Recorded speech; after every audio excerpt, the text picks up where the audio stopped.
संदीप की शादी एक सुंदर सी लड़की से 5 साल पहले हुई थी, लेकिन उसे हमेशा लगता था कि वह उसे धोखा दे रही है, क्योंकि उसकी पत्नी के कुछ व्यवहार बहुत ही संदिग्ध थे। वह चैटिंग करते समय लगातार हंसती और मुस्कुराती रहती थी। जब भी संदीप उससे पूछता कि वह किसे मैसेज कर रही है, वह कभी कहती उसकी माँ थी या कभी कहती कुछ दोस्त। वह अक्सर देर रात काम से घर आती थी। जब भी संदीप ने उससे पूछा कि क्या चल रहा है, वह हर बार हंसती थी।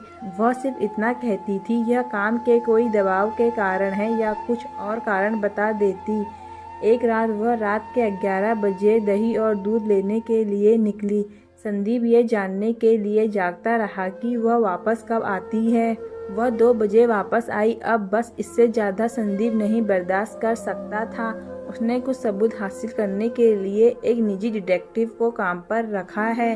संदीप अच्छी तरह से जानता था कि बिना किसी सबूत के तलाक के लिए फाइल आगे बढ़ाना मूर्खतापूर्ण होगा।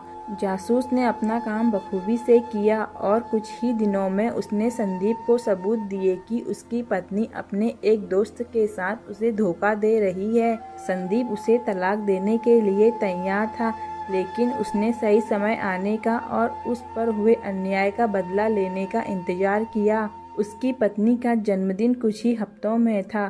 संदीप ने उससे पूछा कि वह अपने जन्मदिन पर क्या चाहती है। उसने संदीप से कहा कि वह अपने जन्मदिन पर काम करने में व्यस्त होगी। उसने संदीप से अपने दोस्तों के साथ छुट्टी पर जाने के लिए कहा, क्योंकि वह उस सप्ताह के दौरान बहुत व्यस्त होगी। संदीप को पता था कि वह वास्तव में क्या कर रही थी। जैसे ही सप्ताह आया, संदीप एक दोस्त के घर गया और उसने अपनी पत्नी से कहा कि वो अपने दोस्त के साथ टूर पर गया है। संदीप ने वहां से उसकी पत्नी की माँ, बहन, पिता और कुछ दोस्तों को बुलाया। उसने उनसे कहा कि वो उसके जन्मदिन पर उसे एक बड़ा सरप्राइज देना चाहता है। संदीप ने उनसे कहा कि हम उसे सरप्राइज देने के लिए उसके कमरे में घुसेंगे। सुबह का समय था। घड़ी का समय 7:15 था। संदीप अपने अपार्टमेंट के ठीक बाहर सभी से मिला। वो सब लिफ्ट में गए। वो अब कुल मिलाकर 7 से 8 लोग थे। उसकी पत्नी की माँ के हाथ में जन्मदिन का केक था। उसके पिता के पास शैंपेन की बोतल थी। उसकी बहन के पास फूलों का गुलदस्ता था। उसके सभी दोस्तों के पास उसके लिए कुछ उपहार थे। किसी को अंदाजा नहीं था कि क्या होने वाला है। संदीप ने सभी को जितना हो सके शांत रहने के लिए कहा। संदीप ने दूसरी चाबी से अपार्टमेंट का दरवाजा खोला जो उसके पास थी। वो सभी संदीप की पत्नी को सरप्राइज देने के लिए बेडरूम में घुसे और वहां वह दूसरे आदमी के साथ चैन से सो रही थी। उसके पिता ने सदमे में शैंपेन की बोतल फर्श पर गिरा दी। उसकी माँ ने केक के साथ भी ऐसा ही किया।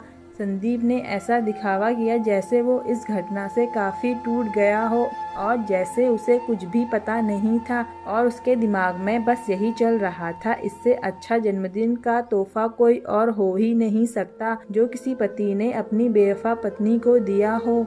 दोस्तों, अगर आपको मेरी कहानी पसंद आए तो प्लीज लाइक एंड सब्सक्राइब करें।